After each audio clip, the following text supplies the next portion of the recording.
They say memory is the first thing to go when you get old. What they don't tell you is that sometimes, pretending to forget can be the most powerful weapon you'll ever wield. My name is Eleanor Martinez, and at 73 years old, my family believes I'm losing my mind. They whisper behind my back about nursing homes and power of attorney, thinking I can't hear them anymore. Little do they know, I've been recording every single conversation, every cruel comment, every greedy scheme they think my failing mind can't comprehend. Before we jump back in, tell us where you're tuning in from, and if this story touches you, make sure you're subscribed, because tomorrow, I've saved something extra special for you. The digital recorder sits innocently in my cardigan pocket, no bigger than a matchbox, capturing their true colors in crystal clear audio. For months now, I've been building a collection that would make any prosecutor proud.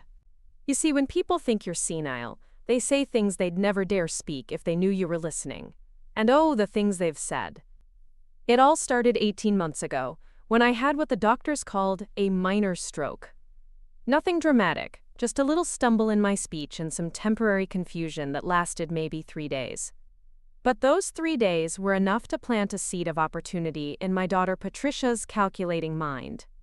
She swooped into my life like a vulture sensing weakness, suddenly concerned about my well-being after years of barely acknowledging my existence. Patricia had always been different from my other children. Where my son Marcus inherited his father's gentle nature and my younger daughter Sofia got his artistic soul, Patricia seemed to have been born with a calculator where her heart should be. Even as a child, she'd count her Halloween candy obsessively, hiding pieces from her siblings and trading up for better treats with the cold efficiency of a Wall Street trader. I should have seen the warning signs when she started visiting every week after my stroke, armed with legal documents and concerned expressions. "Mom, we just want to make sure you're protected," she'd say, her voice dripping with false sweetness as she pushed papers toward me. "What if something happens and you can't make decisions for yourself?" The first document she brought was innocent enough, a simple medical directive. But then came the financial power of attorney, the updated will she'd helpfully had drawn up by her lawyer friend, and finally the suggestion that maybe I should consider downsizing to a nice assisted living facility where I'd have professional care. Professional care. As if 30 years of running my own successful catering business and raising 3 children meant nothing. As if the woman who'd negotiated contracts with the city's most demanding socialites couldn't handle her own checkbook anymore. But I played along. I began to let my sentences trail off mid-thought, to repeat stories I'd told just minutes before, to stare blankly when Patricia explained why selling my house was really for the best. The more confused I appeared, the bolder she became with her schemes. That's when I started recording. The first device was clunky, an old cassette recorder I'd found in my late husband Roberto's workshop. But technology has come so far, and my neighbor's grandson helped me upgrade to something more sophisticated. The boy, Tyler, thought he was helping a sweet old lady learn to use modern gadgets.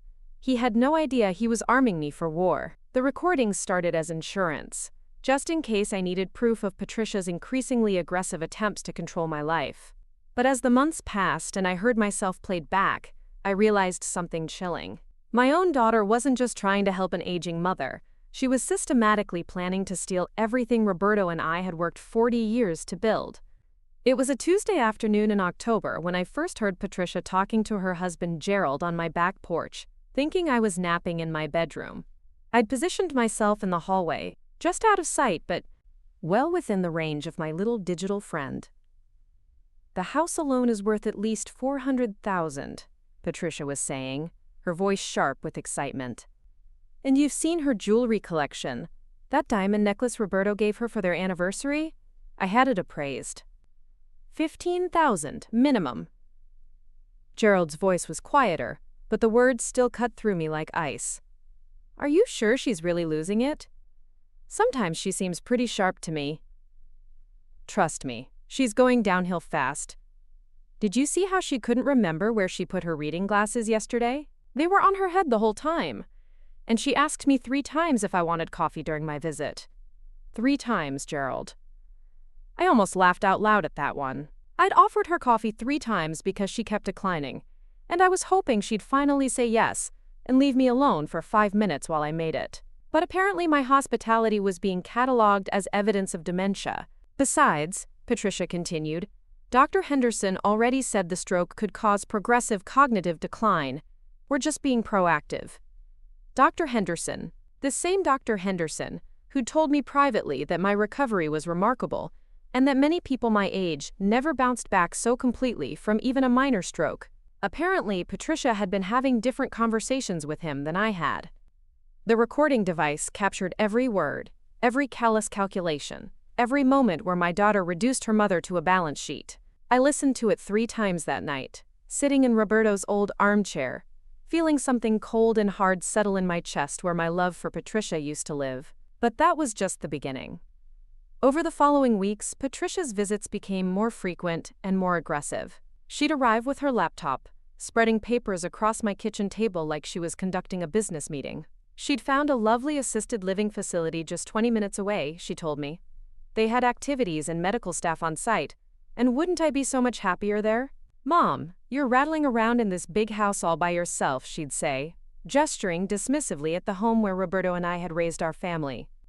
What if you fall and no one finds you for days? What if you forget to turn off the stove and start a fire? Each visit brought new fears, new scenarios designed to make me doubt my own competence. And each visit gave me more material for my growing collection of recordings. It was during one of these sessions that I learned about Marcus and Sofia. My other 2 children, who I'd assumed were simply busy with their own lives, had apparently been actively excluded from Patricia's, quote, intervention. You haven't told Marcus about the facility? Gerald asked during another porch conversation. God, no. You know how he gets about Mom. He still thinks she's the same woman who used to chase us around the yard with a water hose. He'd never understand that we're trying to help her. And Sofia? Sofia's too busy with her art projects to pay attention anyway. Besides, she's always been Mom's favorite. She'd just get emotional and make everything harder. The casual way Patricia dismissed her siblings' right to be involved in decisions about their mother's future made my blood boil. Marcus, my gentle giant of a son who called me every Sunday without fail and brought his children to visit every month. Sofia, my artist daughter, who might seem scattered but had the most intuitive understanding of people's hearts of anyone I'd ever known. Neither of them had any idea their sister was planning to ship me off to an institution and divide up my belongings. But what really broke my heart was learning about the stories Patricia had been telling them about me. I discovered this during a particularly devious moment when I called Sofia, pretending to be confused about what day it was. Sofia's response revealed everything. Oh, Mom, don't worry about it. Patricia said you've been having some trouble with dates lately. It's perfectly normal after what you went through. Patricia had been feeding my other children a steady diet of Preparing and narrating this story took us a lot of time. So if you are enjoying it, subscribe to our channel. It means a lot to us. Now, back to the story. concern about my mental state, carefully building a narrative that would make them accept whatever she decided to do. She was positioning herself as the responsible daughter, the one willing to make the hard decisions while her siblings buried their heads in the sand. The manipulation was breathtaking in its scope. Patricia had managed to convince everyone, including my doctor, my neighbors, and my other children, that Eleanor Martinez was losing her grip on reality. She'd done it so gradually, so skillfully, that even I might have believed it if I hadn't been recording every lie. But the worst was yet to come. It was a rainy Thursday in November when Patricia brought her lawyer friend, a slick young man named David Crawford, who kept checking his phone and seemed irritated to be dealing with what he clearly considered a routine case of elderly incompetence. Mrs. Martinez, he said, speaking slowly and loudly as if I were deaf as well as confused. Your daughter is concerned about your ability to manage your financial affairs. These documents will ensure that if anything happens to you, your interests are protected.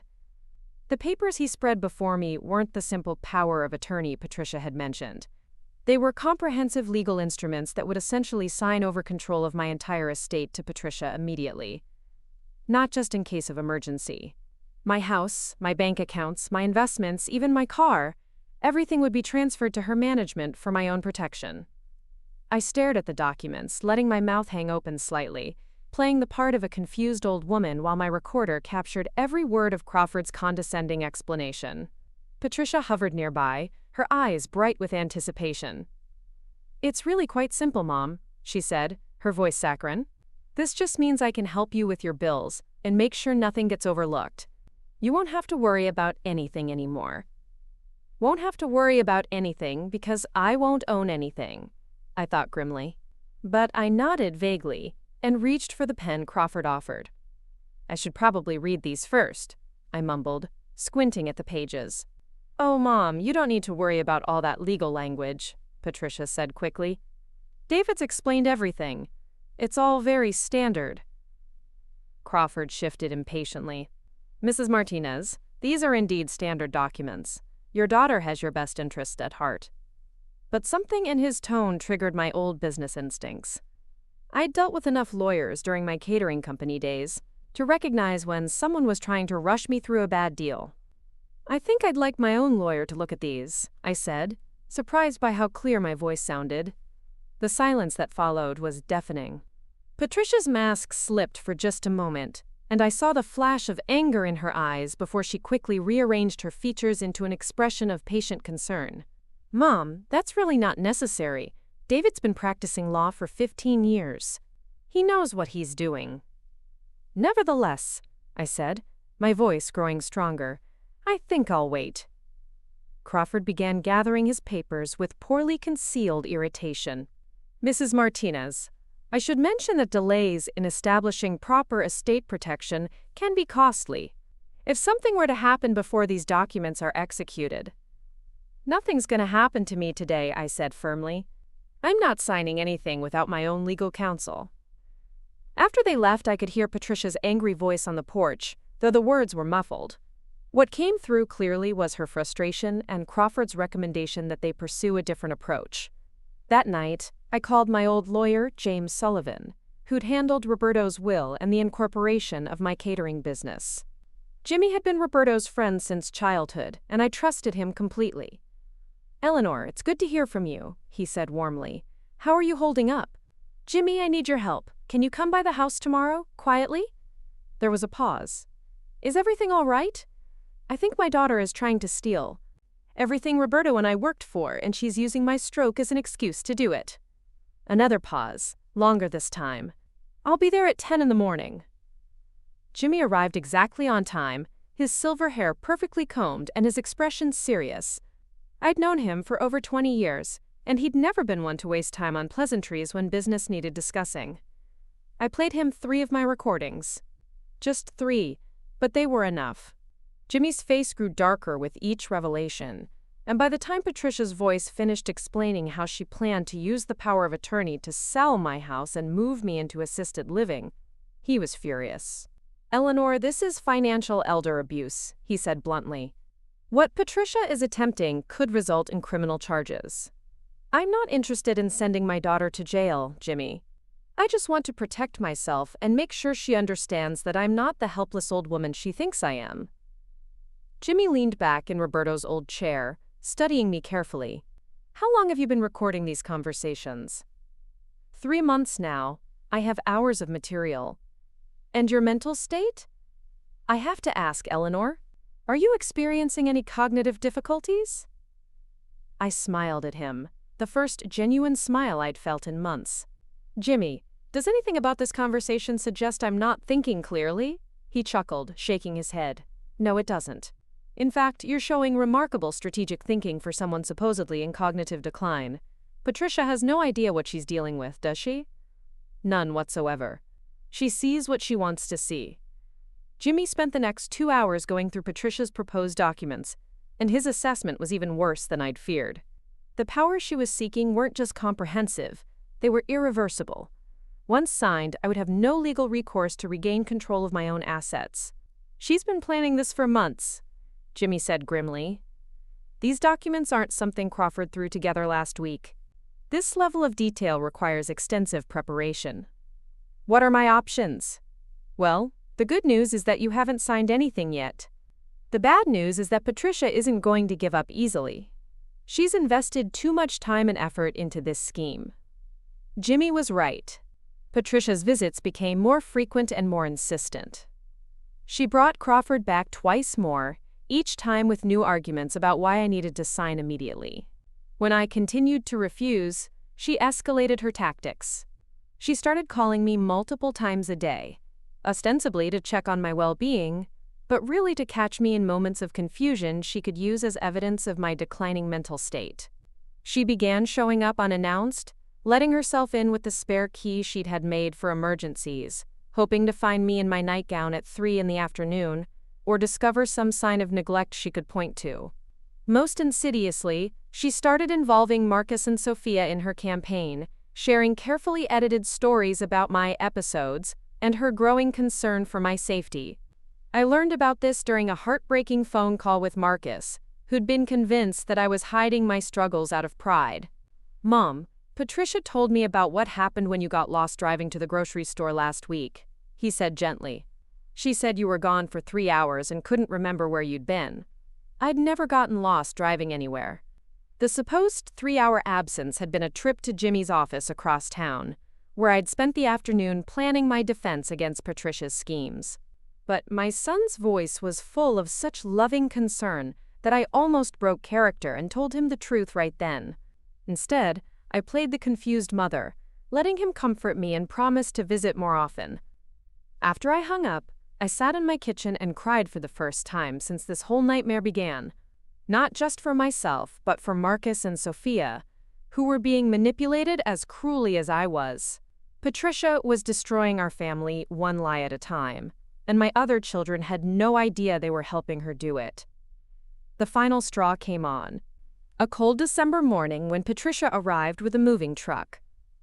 I was having my coffee and reading the newspaper when I heard the rumble of a large vehicle outside. Through my front window I could see a white truck backing into my driveway, followed by Patricia's silver sedan. My daughter marched up to my front door with the confidence of someone who believed she was in complete control of the situation. She didn't even knock, just used her key and walked in like she owned the place, which apparently she believed she did. "Good morning, Mom," she said brightly, as if there was nothing unusual about arriving with a moving truck. "I've got wonderful news. A spot opened up at Sunset Manor. That beautiful facility I showed you? They can take you today." I stared at her, my coffee cup halfway to my lips. I never said I wanted to move to Sunset Manor. "Oh, Mom, we talked about this, remember? You said the house was getting too big for you to manage." I had never said any such thing, but I could see in Patricia's eyes that she'd convinced herself this conversation had happened. Or maybe she simply didn't care whether it had or not. "The movers are here to pack up your essential items," she continued, gesturing toward the window, where 2 men in uniforms were unloading boxes from the truck. "We'll put everything else in storage for now, and later we can go through it together and decide what you really need." The casual way she discussed disposing of my life's possessions, the furniture Roberto and I had chosen together, the photos and mementos of 40 years of marriage and raising children, made my hands shake with rage. But I kept my voice level. "Patricia, I'm not moving today."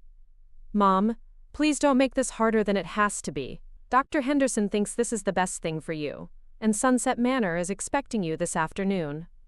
Dr. Henderson again. I made a mental note to have Jimmy contact him about what exactly he'd said to Patricia versus what he'd told me. "I want to call Marcus and Sofia," I said. Patricia's mask slipped again, just for a second. "They're both busy today, Mom. Marcus has that big presentation at work, and Sofia's got her art show opening. They understand that sometimes these transitions have to happen quickly."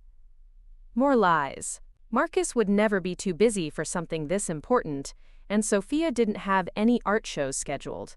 I would have known about it. "I'm calling them," I repeated, reaching for my phone. Patricia moved faster than I expected, snatching the phone from my hand. "Mom, you're getting agitated. Maybe Dr. Henderson was right about increasing your anxiety medication." That's when I knew Patricia had crossed a line she could never uncross. She wasn't just stealing my money or my house anymore. She was prepared to drug me into compliance. The movers were at my front door now, waiting for Patricia's signal to begin dismantling my life. My daughter stood in my kitchen, my phone in her hand, wearing an expression of patient determination that chilled me to the bone, and my digital recorder captured every single word. "Patricia," I said quietly, "put my phone down and tell those men to leave." "I can't do that, Mom. This is what's best for you." What's best for me is for my daughter to stop lying to me, stop manipulating her siblings, and stop trying to steal everything her father and I worked for." For a moment, genuine surprise flickered across Patricia's face. My voice had been too clear, too strong, too coherent for someone supposedly suffering from dementia. But she recovered quickly. "Mom, I think you're having another episode. Let me call Dr. Henderson and have him meet us at Sunset Manor." "There is no episode, Patricia, there never was. I know exactly what you're doing, and it stops today." She stared at me for a long moment, and I could see her mind working, trying to decide whether to maintain the charade or abandon it entirely. Finally, she chose honesty, and it was uglier than her lies had been. "Fine," she said, her voice dropping its false sweetness. "You want to know the truth? I'm tired of watching you waste everything Dad worked for. You're living alone in a house worth $500,000, while your children struggle to pay their mortgages. You've got money sitting in banks earning nothing while Marcus and Gerald and I could be investing it properly. It's my money, Patricia. Mine and your father's. It's going to be ours eventually anyway. I'm just trying to make sure there's something left when you're gone instead of watching you throw it away on whatever it is you do with your time." The contempt in her voice was breathtaking. In Patricia's mind, my life had no value beyond the assets I'd accumulated. I was already dead to her. She was just waiting for my body to catch up with her perception. "Get out," I said quietly. "I'm not leaving, Mom. Those men are going to pack your things, and you're going to Sunset Manor today, whether you like it or not." "Get out of my house, Patricia, now!" She laughed, actually laughed. "Or what? You'll call the police? Tell them your daughter is trying to help you? They'll take one look at your medical records and Dr. Henderson's concerns about your mental state, and they'll side with me." That's when I pulled out my digital recorder and set it on the kitchen table between us. "Actually," I said, "I think they'll be very interested in hearing how you've been lying to everyone, including me, about my mental state. How you've been manipulating Marcus and Sofia with false stories about my condition. How you've been planning to steal my house and force me into a nursing home against my will." Patricia stared at the small device like it was a coiled snake. "This little machine has been recording every conversation we've had for the past 3 months, I continued, including the one we just had. Including your discussion with Gerald about selling my house and dividing up my jewelry. Including your conversation with that lawyer about forcing me to sign documents I don't understand." The color drained from Patricia's face. "You can't. That's illegal. You can't record people without their permission.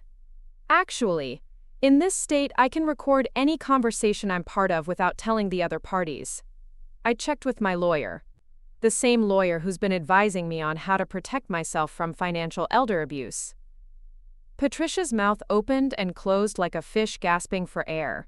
For the first time in months, she was completely speechless. "Now," I said, standing up and walking to my front door, "you're going to tell those movers to leave. You're going to call Sunset Manor and cancel whatever arrangements you made without my consent. And you're going to return my spare key." Patricia followed me to the door, her face cycling through shock, anger, and something that might have been fear. "Mom, you don't understand. I was trying to help you." "No, Patricia, you were trying to help yourself. There's a difference." I opened the front door and called out to the movers. "Gentlemen, there's been a mistake. Your services won't be needed today." The older of the two men looked confused. "Ma'am, we were told to pack up the whole house. We've got a full day scheduled." "I'm sure you do, but I'm not moving. My daughter will settle any cancellation fees with your company." Patricia's voice was sharp behind me. "Don't listen to her. She's confused. We discussed this move weeks ago." I turned around and looked my daughter in the eyes, letting her see the full weight of my awareness, my intelligence, and my disappointment. "Patricia Elena Martinez Thompson," I said, using her full name the way I had when she was a child caught in a lie. "If you say one more word to these men, I'm calling the police right now and playing them 3 months' worth of recordings. Do you understand me?" She understood. Finally, completely, she understood that the confused old woman she'd been manipulating was gone, if she'd ever really existed at all. The movers left, looking relieved to escape whatever family drama they'd stumbled into. Patricia stood in my driveway for a long moment, car keys in her hand, staring back at the house like she was seeing it for the first time. "This isn't over," she said finally. "Yes, it is," I replied. "It's been over for months, you just didn't know it yet." As I watched her drive away, I felt something I hadn't experienced since Roberto's death. The satisfaction of being completely, utterly myself again. Not the diminished version Patricia wanted me to be, not the helpless victim she needed me to be, but Eleanor Martinez, businesswoman, mother, survivor. But I knew Patricia was right about one thing. This wasn't over. It was just beginning. That evening, I called Marcus and Sofia and asked them to come to dinner on Sunday. It was time to tell my other children the truth about what their sister had been doing. It was time to play them the recordings and let them hear Patricia's real voice, the one she'd hidden behind masks of concern and family loyalty. And it was time to decide what came next. Because while I'd won this battle, the war for my family's future was just getting started. Patricia wouldn't give up easily, and she certainly wouldn't forgive me for exposing her true nature. She'd regroup, find new strategies, perhaps even try to turn Marcus and Sofia against me by claiming I'd been secretly recording them too. But I had something Patricia didn't understand and never would. I had the truth. And I had learned, over 3 months of careful documentation, that the truth is the most powerful weapon an old woman can wield. The digital recorder sat on my kitchen table, its red light blinking steadily as it captured my thoughts for tomorrow's planning session with Jimmy Sullivan. There was still work to do, legal protections to put in place, family relationships to rebuild. But tonight, for the first time in months, I would sleep peacefully in my own bed, in my own house, surrounded by the memories Roberto and I had built together. And tomorrow, I would begin teaching my daughter what happens when you mistake an old lioness for a dying lamb. Sunday dinner had always been sacred in the Martinez household. Even after Roberto's passing 3 years ago, I'd maintained the tradition, setting the large oak table with his grandmother's china and preparing meals that could feed an army. But this Sunday would be different. This Sunday, I would shatter the illusion that had been carefully constructed around my supposed decline. Marcus arrived first, as he always did, bringing his wife Jennifer and their twin boys, 8-year-old Miguel and Carlos. The boys rushed to embrace me with the uninhibited affection that only grandchildren possess, chattering excitedly about their soccer season and a science project involving volcanoes. Jennifer kissed my cheek and handed me a bottle of wine, her smile warm but tinged with the careful concern I'd grown to recognize in everyone's eyes lately. "How are you feeling, Eleanor?" she asked, using that gentle tone people reserve for the fragile. "Marcus mentioned you've been having some difficult days." Marcus shot his wife a warning look, but the damage was done. Patricia's poison had already spread through my family, creating a narrative where Eleanor Martinez was a woman to be pitied rather than respected. "I'm doing wonderfully, dear," I replied, squeezing her hand, "though I'm looking forward to having a conversation with all of you after dinner." Sofia arrived 20 minutes later in her usual whirlwind of color and energy, her long skirts swirling as she navigated my front door with an armload of flowers and what appeared to be a small easel. My youngest daughter had inherited Roberto's artistic soul and his tendency to see beauty where others saw only ordinary life. She kissed me soundly on both cheeks, leaving traces of her signature coral lipstick. "Mama, you look fantastic," she declared, stepping back to study me with an artist's eye. "There's something different about you today. You seem more present somehow." Leave it to Sofia to notice what others had missed. While Patricia saw only what she wanted to see, and Marcus saw only what he'd been told to expect, Sofia actually looked at me. Really looked. "Perhaps I am more present," I said carefully. "Sometimes we need to step back from situations to see them clearly." During dinner, I watched my family with new eyes, understanding now how Patricia's manipulations had affected each of them. Marcus, my gentle giant, had become increasingly protective, jumping up to help me with tasks I'd been managing perfectly well. He'd cut my meat without being asked, and spoken slowly when explaining his work projects, as if complexity might overwhelm my supposedly diminished faculties. Jennifer watched me constantly, no doubt looking for signs of the confusion Patricia had described. When I momentarily paused while telling a story about my catering days, I saw her exchange a meaningful glance with Marcus. They were cataloging my hesitations, my moments of distraction, building evidence for a case I hadn't known was being made against me.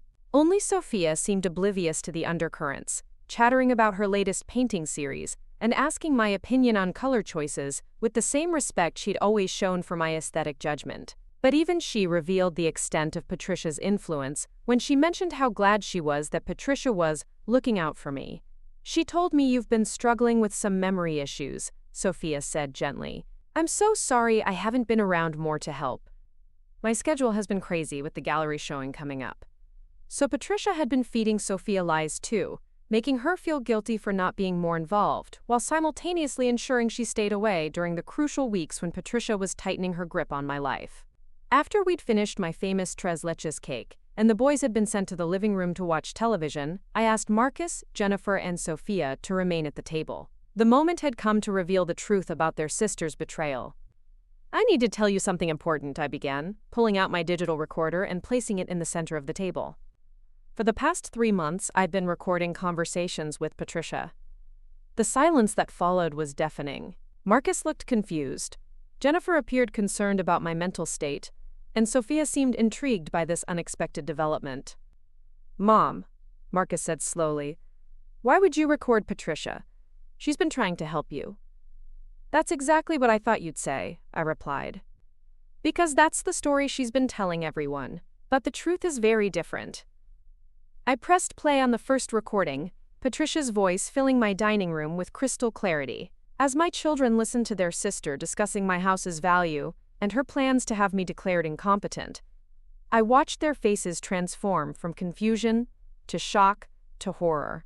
Jennifer's hand flew to her mouth when Patricia described how she was manipulating Marcus and Sofia with false stories about my condition. Marcus's face darkened with anger as he heard his sister mock his concern for my well-being. But Sofia's reaction was the most telling. She leaned forward, studying the recorder with the same intensity she brought to her art, as if she could see Patricia's betrayal taking shape in the sound waves. When the recording ended, the silence stretched long enough for us to hear the boys' laughter from the next room, a jarring contrast to the devastation at our table. "How long has this been going on?" Marcus asked finally, his voice tight with controlled fury. 18 months, I said. "Since my stroke." Patricia saw an opportunity and decided to take it. "But Mom," Jennifer interjected, "you have been having some memory issues." Patricia showed us the legal documents from Dr. Henderson, expressing concern about your cognitive function. I smiled grimly. "Let me play you another recording." This one was from Patricia's conversation with her lawyer friend, where she'd discussed how to use my medical records to support a competency hearing. By the time it finished, Jennifer's face had gone pale. "She was planning to have you declared mentally incompetent?" Sofia whispered. "And she nearly succeeded. If I hadn't started recording these conversations, if I hadn't hired my own lawyer, I'd be sitting in Sunset Manor right now while Patricia sold this house and divided up everything your father and I built together." Marcus stood, abruptly, beginning to pace around my dining room with the agitated energy of a caged animal. "I can't believe God, Mom, we helped her. Every time she told us you were struggling, every time she said you needed help, we believed her. We made it easier for her to steal from your mother," Sofia finished, her artist's intuition cutting straight to the heart of the matter. "She was going to steal everything and make us accomplices by convincing us it was for your own good. The moving truck showed up on Thursday," I told them. "She'd arranged for me to be taken to assisted living that day, whether I agreed or not. When I refused to go, she told me it didn't matter what I wanted." Jennifer was crying now, tears of anger and shame streaming down her cheeks. "Eleanor, I'm so sorry. When Patricia told us about your episodes, about getting lost and forgetting things, it seemed so believable. And she was so concerned, so prepared with solutions. She was prepared because she'd been planning this for months," I said gently. "Patricia has always been calculating, but I never imagined she could be this ruthless." Sofia had been unusually quiet during this exchange, but now she spoke up. "Mama, Play the recording from Thursday, the one where she brought the moving truck.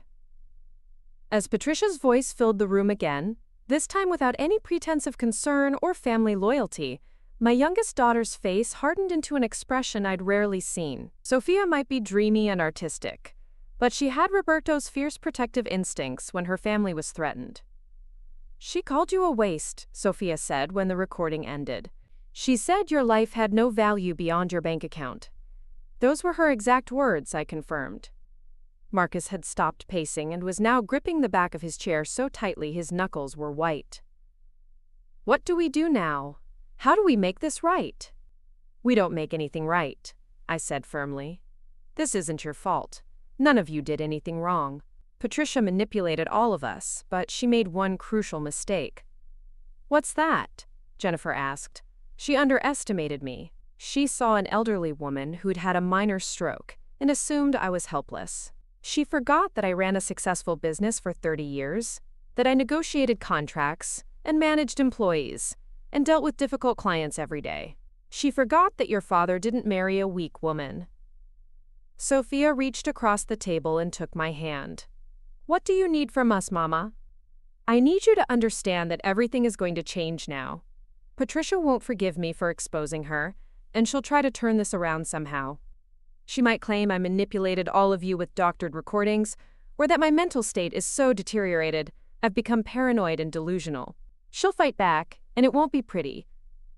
"Let her fight," Marcus said grimly. "We know the truth now." But I could see in their faces that they didn't fully comprehend what was coming. Patricia had spent months carefully constructing her version of reality, and she wouldn't abandon it easily.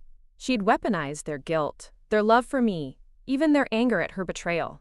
She'd find ways to make them doubt what they'd heard, to question whether I was really the victim or if I'd somehow orchestrated this whole scenario for my own mysterious purposes. That night, after my family had gone home with promises to call me every day and be more vigilant about Patricia's schemes, I sat in Roberto's chair and planned my next moves. Jimmy Sullivan had been right. Exposing Patricia's plot was only the beginning. Now I needed to protect myself legally and financially from whatever retaliatory measures she might take. The next morning, I called Dr. Henderson's office and made an appointment for a comprehensive cognitive evaluation. If Patricia was going to question my mental competence, I wanted current, thorough documentation of my cognitive function from a neurologist she couldn't influence. Dr. Henderson had been my physician for 15 years, and when I explained what had been happening, his reaction was swift and decisive. "Eleanor, I never told Patricia you were experiencing cognitive decline," he said, his voice tight with professional outrage. "Our conversations were always about your remarkable recovery from the stroke. Your cognitive function has been consistently normal in every examination." "Then how did she get documentation suggesting otherwise?" Dr. Henderson was quiet for a moment. "She may have misrepresented our discussions or taken normal post-stroke precautions out of context. When we talked about monitoring your recovery, I mentioned that some patients experience delayed cognitive effects, but that was standard medical caution, not a diagnosis or prediction. Would you be willing to provide a written statement about my actual condition?" "Absolutely. And, Eleanor, I think you should know that Patricia called me last week asking about cognitive enhancement medications and whether increasing your current prescriptions might help with your growing confusion. I told her you weren't on any cognitive medications because you didn't need them, but the conversation concerned me. The implication was chilling. Patricia hadn't just been planning to control my finances and living situation. She'd been researching ways to actually create the mental incapacity she'd been claiming I already had. That afternoon, Jimmy Sullivan arrived with a briefcase full of legal documents designed to protect me from any future schemes Patricia might devise. We established an irrevocable trust for my major assets, updated my will with specific provisions preventing any challenges based on mental competency, and created a durable power of attorney naming Marcus and Sofia as co-agents, specifically excluding Patricia from any decision-making authority. These documents will make it virtually impossible for Patricia to gain control of your assets through legal channels, Jimmy explained. But Eleanor, you need to understand that people like Patricia don't give up easily. She's invested too much time and energy into this scheme to walk away quietly. Jimmy's prediction proved accurate sooner than expected. On Wednesday morning, I answered my phone to find a man identifying himself as Detective Robert Chen from the Elder Abuse Unit of the City Police Department. Mrs. Martinez, I've received a complaint alleging that you're being financially exploited by family members. The complainant is concerned that you may have been coerced into making legal and financial decisions while not mentally competent. Patricia had struck back, and she'd done it cleverly. By filing an elder abuse complaint against Marcus and Sofia, she was positioning herself as the concerned daughter trying to protect her mother from exploitation by her siblings. It was a masterful manipulation that turned the situation completely around, making her victims into the accused. Detective Chen, I'd be happy to meet with you and explain the situation. But I think you should know that I have extensive documentation of the actual elder abuse that's been occurring. I'm glad to hear you're willing to cooperate, Mrs. Martinez. Would tomorrow morning be convenient? I'd like to interview you at the station if you're comfortable with that. I'll be there. And detective, I'll be bringing my attorney and several hours of recorded evidence. That evening, I called Marcus and Sofia to warn them about Patricia's counterattack. Marcus was furious, Sofia was hurt, and both were worried about how this might affect their families and careers. This is insane, Marcus said. She's accusing us of elder abuse when she's the one who tried to steal everything? It's not insane, I replied. It's actually quite brilliant. Patricia knows that elder abuse investigations take time, and during that time, questions will be raised about my competency and your motives. She's buying herself breathing room while simultaneously undermining your credibility.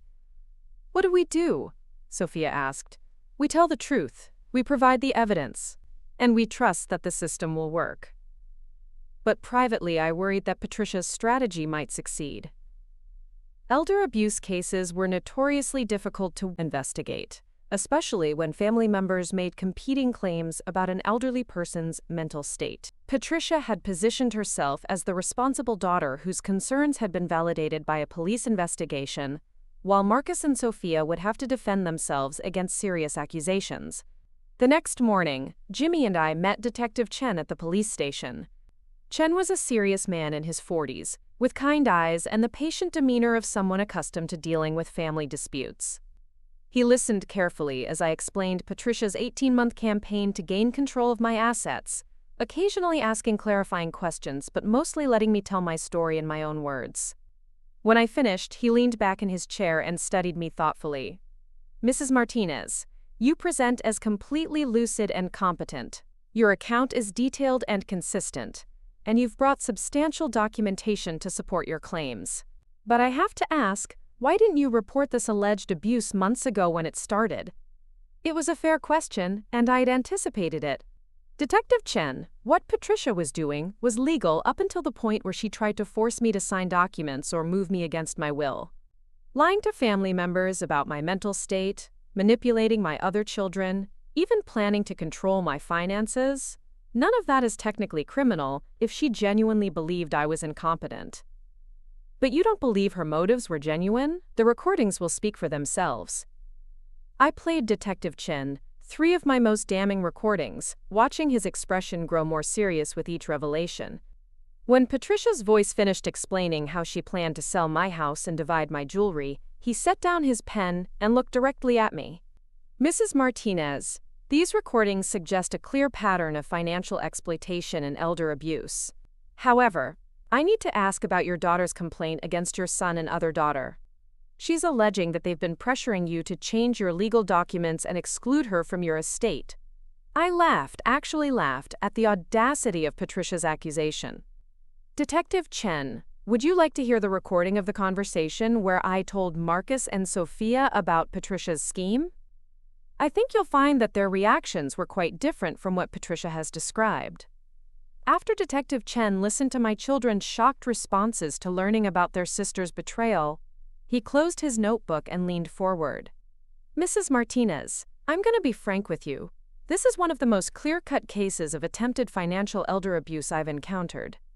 Your daughter Patricia appears to have engaged in a systematic campaign to gain control of your assets through deception and manipulation. The recordings you've provided are compelling evidence of her intent. What happens next?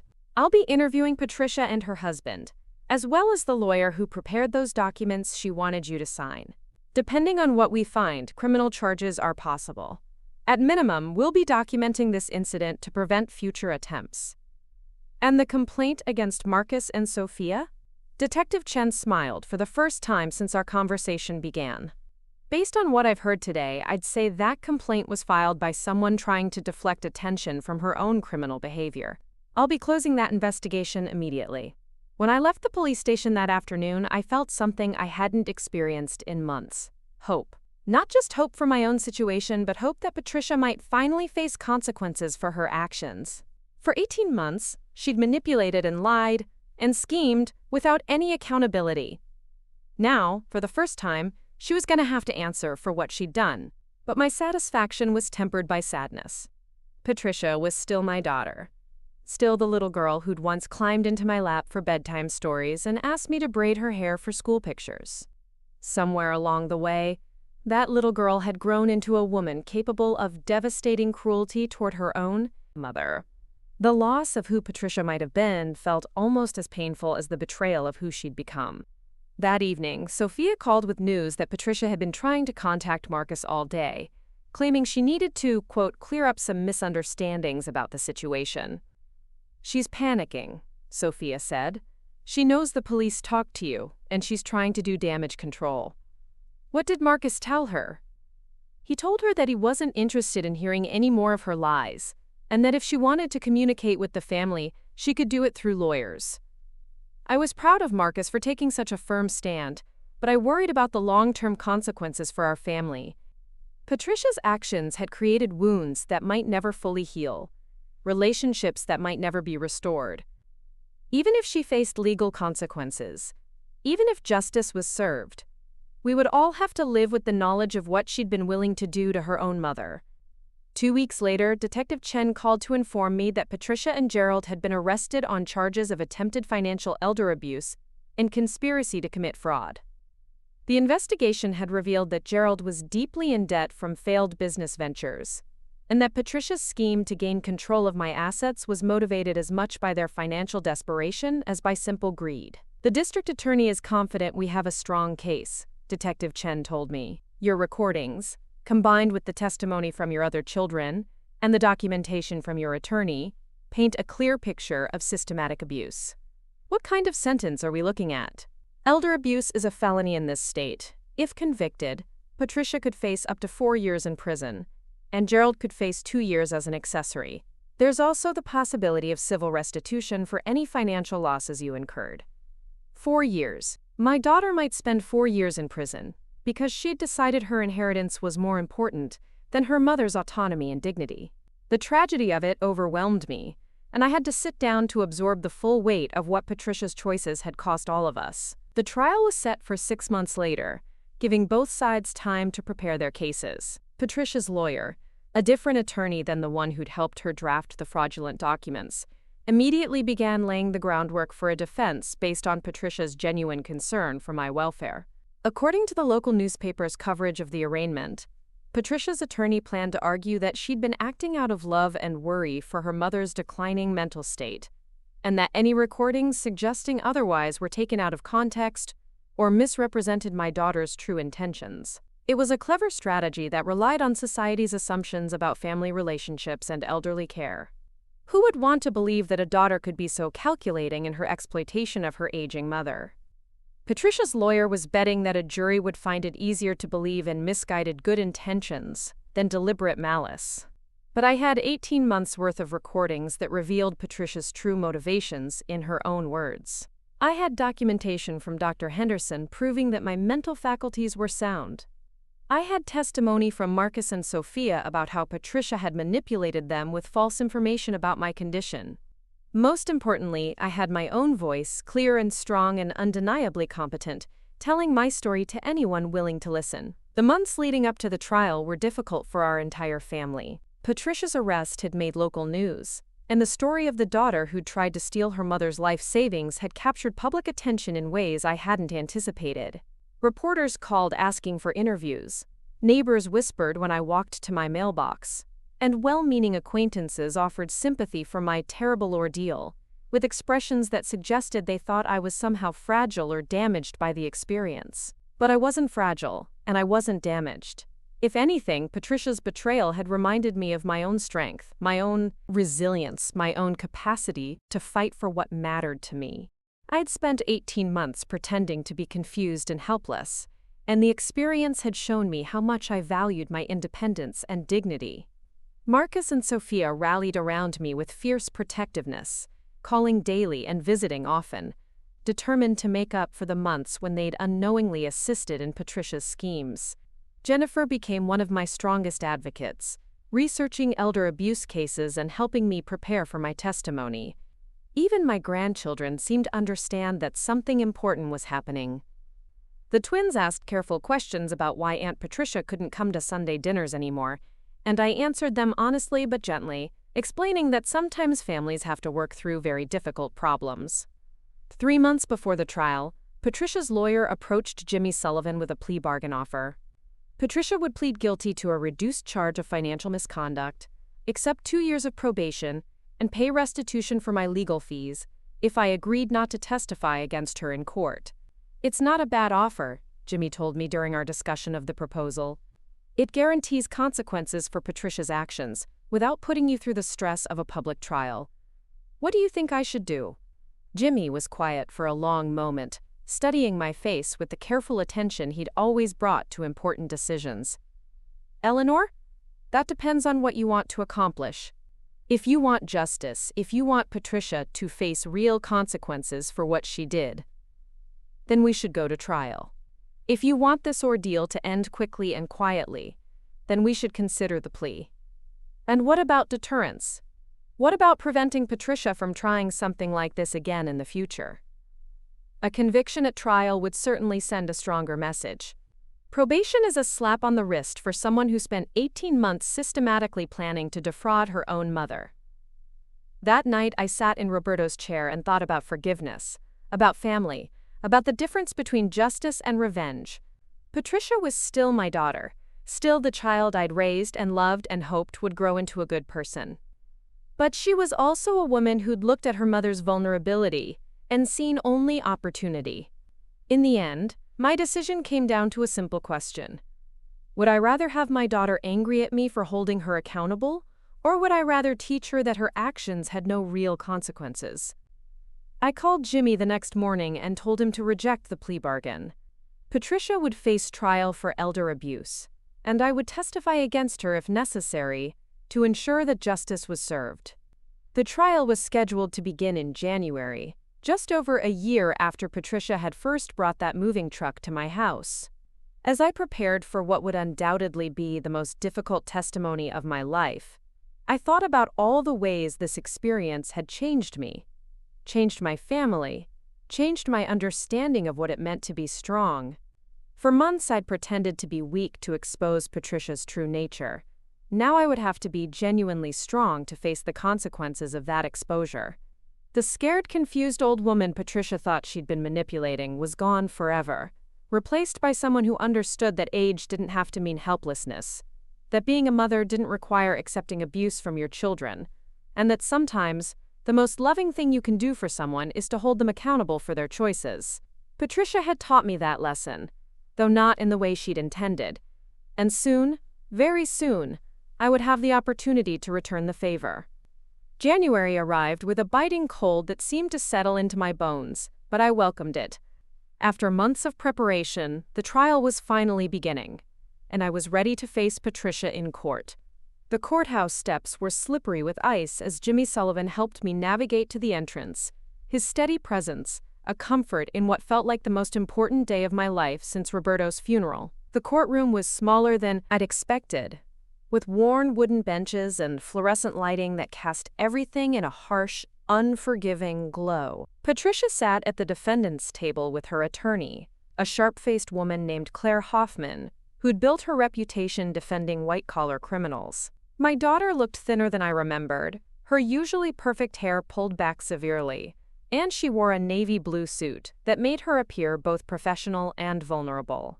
She didn't look at me when I entered the courtroom, but I could see the tension in her shoulders, the way her hands gripped her pen too tightly as she took notes on whatever her lawyer was whispering to her. For a moment, I felt a stab of maternal concern for this woman who'd tried to destroy my life. Then I remembered the recordings, the lies, the moving truck, and my resolve hardened again. The prosecutor, District Attorney Sarah Chen, was Detective Chen's sister and had volunteered to handle the case personally after reviewing the evidence. She was a woman in her early 40s with intelligent eyes and a reputation for meticulous preparation. During our pre-trial meetings, she'd assured me that Patricia's case was one of the most clear-cut examples of elder abuse she'd encountered. "Mrs. Martinez," she'd told me, "your recordings don't just prove your daughter's guilt. They reveal the calculated nature of her scheme. Juries don't like it when children prey on their parents, and they especially don't like it when those children are caught red-handed planning their crimes." The jury selection had taken 2 days, and D.A. Chen seemed pleased with the 12 men and women who would decide Patricia's fate. They ranged in age from 25 to 68, and several had elderly parents of their own. During voir dire, 3 potential jurors had been dismissed because they admitted they couldn't be impartial in a case involving elder abuse. Judge Margaret Foster, a stern woman with silver hair and a no-nonsense demeanor, called the court to order and asked D.A. Chen to present her opening statement. As the prosecutor rose and approached the jury box, I felt the weight of 18 months of deception and betrayal settling on my shoulders. "Ladies and gentlemen of the jury," D.A. Chen began, "this case is about trust. The trust between a mother and daughter. The trust we place in our children to care for us as we age. And the devastating consequences when that trust is violated for personal gain." She painted a picture of Patricia's scheme with broad strokes, describing how my daughter had manipulated my minor stroke into an opportunity for financial exploitation. She explained how Patricia had lied to my other children, my doctor, and me about my mental state, all while secretly planning to gain control of my assets. "The defendant didn't just lie," D.A. Chen continued. "She created an elaborate fiction designed to strip her mother of her independence, her dignity, and her life savings. And she would have succeeded if Mrs. Martinez hadn't been smart enough to document her daughter's betrayal." When Claire Hoffman rose for the defense's opening statement, she took a different approach entirely. She acknowledged that Patricia had made mistakes, but painted them as the well-intentioned errors of a loving daughter overwhelmed by her mother's declining health. "Patricia Martinez Thompson is not a criminal," Hoffman told the jury. "She's a daughter who watched her mother suffer a stroke and became genuinely concerned about her welfare. Were her methods perfect? No. Did she make decisions her mother disagreed with? Yes. But every action she took was motivated by love and concern for her mother's safety." Hoffman's strategy became clear as she continued. She was going to argue that Patricia's lies were necessary protective measures, that her manipulation of Marcus and Sofia was an attempt to shield them from painful truths about my condition, and that her financial planning was prudent preparation for my inevitable decline. "Mrs. Martinez is a proud woman who didn't want to admit she needed help," Hoffman said. "Patricia was trying to provide that help, even when it meant making difficult decisions her mother resented. The tragedy in this courtroom isn't criminal behavior. It's a family torn apart by miscommunication and good intentions. It was a masterful opening that reframed Patricia's systematic abuse as misguided love." I could see several jurors nodding sympathetically, and I realized this trial would be more difficult than I'd anticipated. D.A. Chen called her first witness, Dr. Henderson, who testified about my actual medical condition and the lies Patricia had told about our conversations. Under cross-examination, Hoffman tried to suggest that Patricia had simply misunderstood complex medical information, but Dr. Henderson held firm. "Ms. Martinez Thompson asked me specifically about medications that could cause confusion and memory loss," he testified. "When I told her that her mother wasn't on any such medications and didn't need them, she asked if that might change in the future." The conversation was clearly focused on finding ways to alter Mrs. Martinez's mental state, not protect it. Detective Chen testified next, describing the investigation and playing excerpts from my recordings for the jury. Hearing Patricia's voice fill the courtroom, coldly discussing my house's value and her plans to control my assets, was even more chilling than I'd remembered. Several jurors looked shocked, and one elderly woman shook her head in disgust. But Hoffman was relentless in her cross-examination, suggesting that the recordings were taken out of context, and that Patricia's discussions about my finances were responsible estate planning rather than theft. "Detective Chen," Hoffman asked, "did you find any evidence that Ms. Martinez Thompson actually stole money from her mother?" "No, because Mrs. Martinez discovered the scheme before her daughter could execute it." "So no money was actually taken?" "Not for lack of trying. But the fact remains that Mrs. Martinez retained control of all her assets throughout this period?" "Yes." It was a clever line of questioning that minimized the severity of Patricia's attempted crimes. Hoffman was creating reasonable doubt by focusing on what Patricia hadn't accomplished rather than what she'd planned to do. Marcus testified on the second day, his voice tight with anger as he described how Patricia had manipulated him with false stories about my mental decline.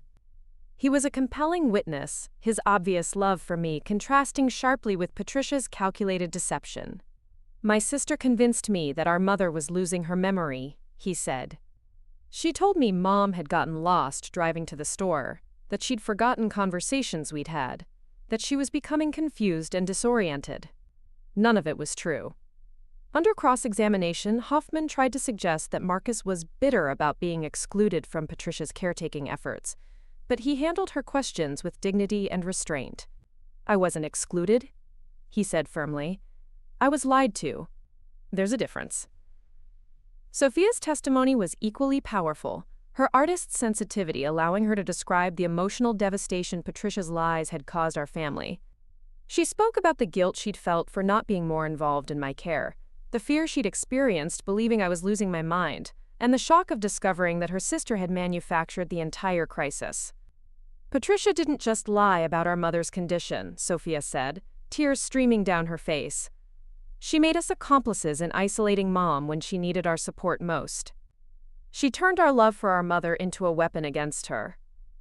Jimmy Sullivan testified about the legal documents Patricia had tried to force me to sign, explaining how they would have given her immediate and irrevocable control over my entire estate. His testimony was particularly damaging because it demonstrated the sophistication of Patricia's scheme. "These weren't standard power of attorney documents," Jimmy explained to the jury. "They were carefully crafted instruments designed to transfer ownership of Mrs. Martinez's assets to her daughter immediately, not just in case of emergency. Mrs. Martinez would have had no legal recourse to regain control of her own property." On the third day, D.A. Chen called me to testify. As I approached the witness stand, I could feel Patricia's eyes on me for the first time since the trial began. When I glanced at her, I saw not the calculating woman who'd tried to steal my life, but the little girl who'd once been afraid of thunderstorms and crawled into bed with Roberto and me for comfort. D.A. Chen led me through my testimony methodically, starting with my stroke and recovery, then moving through Patricia's gradual escalation of control and manipulation. I described the false stories she'd told my other children, the lies she'd spread about my mental state, and the terror I'd felt when that moving truck appeared in my driveway. "Mrs. Martinez," D.A. Chen asked, "why did you decide to record your conversations with your daughter?" "Because I realized that no one would believe me if I tried to explain what she was doing," I replied. Patricia had convinced everyone that I was losing my mind. The recordings were the only way to prove that I was still capable of understanding what was happening to me. "And how did it feel to hear your daughter planning to take control of your life?" I looked directly at Patricia as I answered. "It felt like losing a child. The daughter I'd raised and loved was gone, replaced by someone who saw me as nothing more than an obstacle to overcome." Claire Hoffman's cross-examination was brutal. She tried to portray me as a vindictive mother who'd secretly recorded private family conversations to punish a daughter whose only crime was caring too much. She suggested that my decision to hide my competence from Patricia was evidence of manipulation and deceit on my part. "Mrs. Martinez," Hoffman asked, "isn't it true that you deliberately deceived your daughter about your mental state?" "I allowed her to believe what she wanted to believe," I replied. "You pretended to be confused and forgetful?" I stopped correcting her assumptions. You lied to her? I protected myself from someone who was trying to steal everything I owned. Hoffman pressed harder, trying to make me appear petty and vindictive. Mrs. Martinez, did you enjoy deceiving your daughter? Did it give you satisfaction to record her private conversations without her knowledge? I felt a flash of anger but kept my voice steady. Ms. Hoffman, did you enjoy asking a 73-year-old woman if she enjoyed being betrayed by her own child? Because that's what we're really talking about here. Judge Foster sustained DHN's objection to my response, but I could see that several jurors had been moved by the exchange.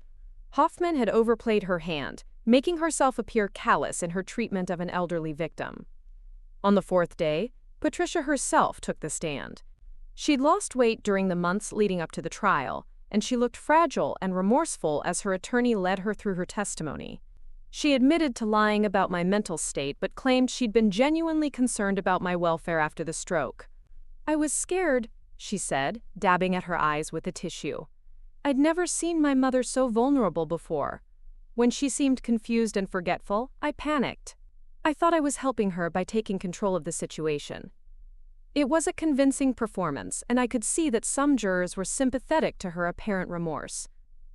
Patricia had always been skilled at presenting herself as the victim in any situation, and she was using every tool at her disposal to save herself from the consequences of her actions. But DHN's cross-examination exposed the calculating nature of Patricia's scheme. The prosecutor methodically walked through each lie, each manipulation, each moment where Patricia had prioritized her own interests over my welfare. Ms. Martinez-Thompson, DHN said, you testified that you were concerned about your mother's mental state. But isn't it true that you asked Dr. Henderson about medications that could cause confusion and memory loss? Patricia's confident demeanor cracked slightly. I wanted to understand all the possibilities. You wanted to find ways to make your mother actually confused, didn't you? No, You testified that you were trying to protect your mother. But isn't it true that you excluded your siblings from decisions about her care? They weren't as involved in her daily life.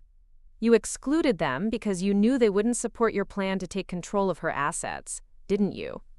That's not true.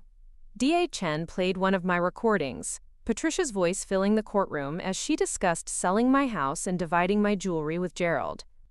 The contrast between Patricia's tearful testimony and her cold, calculating words on the recording was devastating. Ms. Martinez-Thompson, DHN continued relentlessly. Does that sound like the voice of a daughter concerned about her mother's welfare? Or does it sound like someone planning to profit from her mother's supposed incapacity? Patricia's composure finally cracked completely. I worked hard my whole life, she said, her voice rising. I deserved to have some security for my future. Mom was just going to waste everything. Living alone in that big house, not thinking about what would happen to us when she was gone. It was exactly the wrong thing to say. Patricia had revealed her true motivations in open court, demonstrating that her schemes had nothing to do with my welfare and everything to do with her own financial desperation. DHN seized the moment. So this was never about protecting your mother, was it? This was about securing your inheritance before she could spend it on herself? Patricia realized her mistake too late. That's not what I meant. But it's exactly what you said, isn't it? That your mother didn't deserve to control her own money because you needed it more? Judge Foster called for a recess, but the damage was done. Patricia had destroyed her own defense by revealing the greed and entitlement that had motivated her actions. Closing arguments began on the fifth day. DHN summarized the evidence methodically, emphasizing the premeditated nature of Patricia's scheme and the devastating impact it had on our family. She reminded the jury that elder abuse was a serious crime that deserved serious consequences. Patricia Martinez-Thompson didn't make innocent mistakes, DHN told the jury. She executed a carefully planned scheme to defraud her own mother. She lied to family members, manipulated medical information, and attempted to force her mother into an institution against her will. The only reason she didn't succeed is because Mrs. Martinez was smart enough and brave enough to fight back. Claire Hoffman's closing argument focused on family dysfunction and miscommunication, asking the jury to see Patricia as a flawed but loving daughter, whose good intentions had been misunderstood. "This case is a tragedy," Hoffman said. "A family destroyed by fear, misunderstanding, and poor communication. Patricia Martinez Thompson made mistakes, but they were the mistakes of someone trying to care for an aging parent, not the calculated crimes of a predator." But Hoffman's arguments felt hollow after Patricia's courtroom confession. The jury had heard my daughter admit in her own words that she believed she deserved my money more than I did, and no amount of legal maneuvering could erase that revelation. The jury deliberated for less than 3 hours before returning with a verdict. As Judge Foster read the guilty verdicts on all counts, I felt a complex mixture of relief, sadness, and vindication. Justice had been served, but at the cost of losing my daughter forever. Patricia's sentencing hearing took place 2 weeks later. The prosecution recommended the maximum sentence of 4 years in prison, while the defense asked for probation and community service. Character witnesses testified on Patricia's behalf, including her former boss and several family friends, who described her as a caring mother and reliable employee. But when Judge Foster announced her decision, it was clear that Patricia's courtroom confession had sealed her fate. "Ms. Martinez Thompson," the judge said, "you violated the most fundamental trust that exists between parent and child. You saw your mother's vulnerability as an opportunity for personal gain, and you pursued that opportunity with calculating determination. Your actions weren't the result of misguided love. They were the product of greed and entitlement." Patricia received 3 years in prison, with the possibility of parole after 18 months. Gerald, who'd pleaded guilty to conspiracy charges, received 1 year in county jail and 3 years probation. As the bailiff led Patricia away in handcuffs, she looked back at me one final time. There was no remorse in her eyes, no acknowledgement of the pain she'd caused. There was only anger and resentment, as if I had somehow wronged her by refusing to be victimized. That look told me everything I needed to know about whether Patricia had learned anything from this experience. She still believed she'd been entitled to my money, still felt that I'd been selfish for wanting to control my own life. Prison might change her behavior, but it wouldn't change her heart.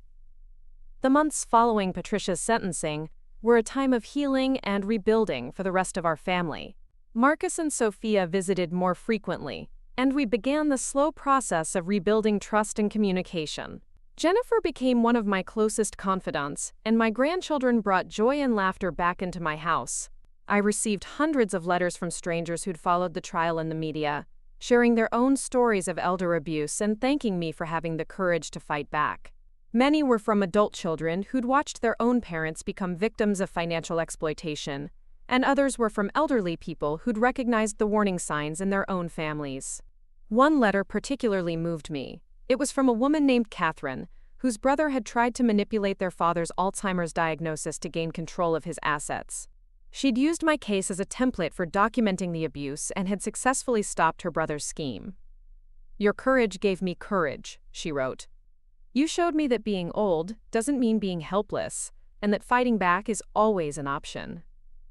Dr. Henderson recommended me to speak at conferences about elder abuse prevention, and I found unexpected purpose in sharing my story with audiences of adult children, caregivers, and elderly people.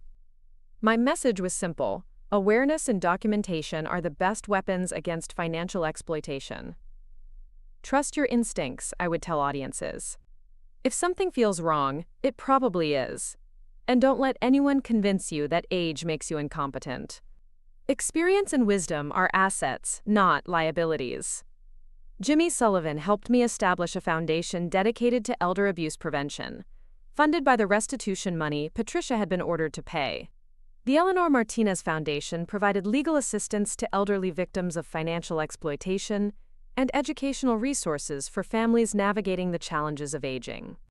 Tyler, my neighbor's grandson who'd helped me with the recording equipment, graduated from high school and came to work for the foundation as a technology coordinator. He'd been fascinated by how I'd used simple recording devices to expose Patricia's scheme, and he helped develop innovative ways for elderly people to document potential abuse.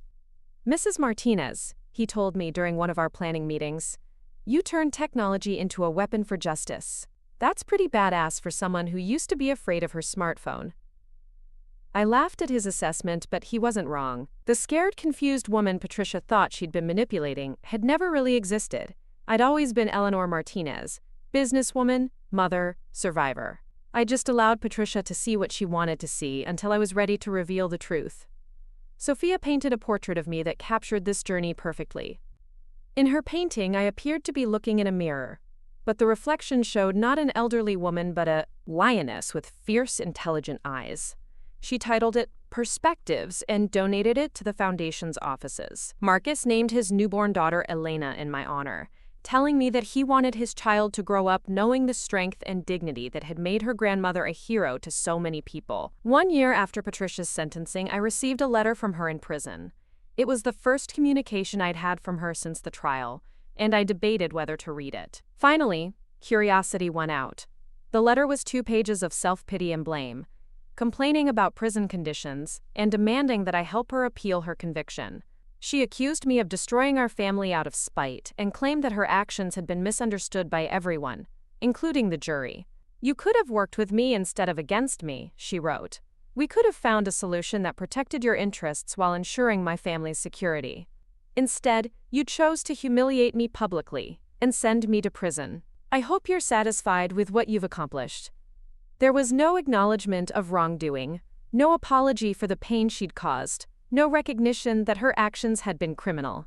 Patricia remained convinced that she'd been the victim in our story, that I'd somehow wronged her by refusing to be stolen from. I showed the letter to Jimmy Sullivan, who wasn't surprised by its contents. "Some people never accept responsibility for their actions," he told me. "Patricia spent her entire adult life believing she was entitled to things she hadn't earned. Prison won't change that fundamental character flaw." I didn't respond to Patricia's letter. There was nothing left to say between us, no possibility of reconciliation, as long as she refused to acknowledge what she'd done. She'd made her choices, and now she would live with the consequences. Instead, I focused on the family I still had, the work that gave my life purpose, and the satisfaction of knowing that I'd fought back against injustice and won. At 74 years old, I was more active and engaged than I'd been in years, traveling to speaking engagements, running the foundation, and enjoying my grandchildren. The digital recorder that had started everything sat in a place of honor on my mantelpiece, a reminder that knowledge and preparation are more powerful than youth or physical strength. It had taught me that sometimes the best way to fight back is to listen carefully, document everything, and wait for the right moment to reveal the truth. Roberto would have been proud of the woman I'd become in the years since his death. I'd honored his memory by protecting what we'd built together, by standing up for myself when our own daughter tried to destroy me, and by using my experience to help other people in similar situations. On quiet evenings, I sometimes sat in his old chair and imagined telling him about everything that had happened. I pictured his reaction to Patricia's betrayal, his pride in my strategic response, his satisfaction with the foundation's work. "You always were tougher than you looked, Elena," I could almost hear him say, using the pet name he'd reserved for moments of particular affection. And he would have been right. I'd spent months pretending to be weak and confused, but the truth was that I'd never been stronger or more focused in my life. Patricia's attempt to diminish me had instead revealed depths of resilience and determination I hadn't known I possessed. The woman who'd allowed her daughter to see confusion and helplessness was gone forever. In her place stood Eleanor Martinez, survivor, advocate, and living proof that age is not synonymous with victimhood. My family thought I was senile, but they'd learned too late that I'd been recording everything. And in the end, that made all the difference. The recordings had saved my assets, exposed Patricia's crimes, and protected my independence. But more importantly, they'd given me back my voice, my agency, and my power to determine my own destiny. At 74, I was finally free to be exactly who I'd always been, a woman who refused to go quietly into anyone else's version of her story. Up next, you've got 2 more standout stories right on your screen. If this one hit the mark, you won't want to pass these up. Just click and check them out.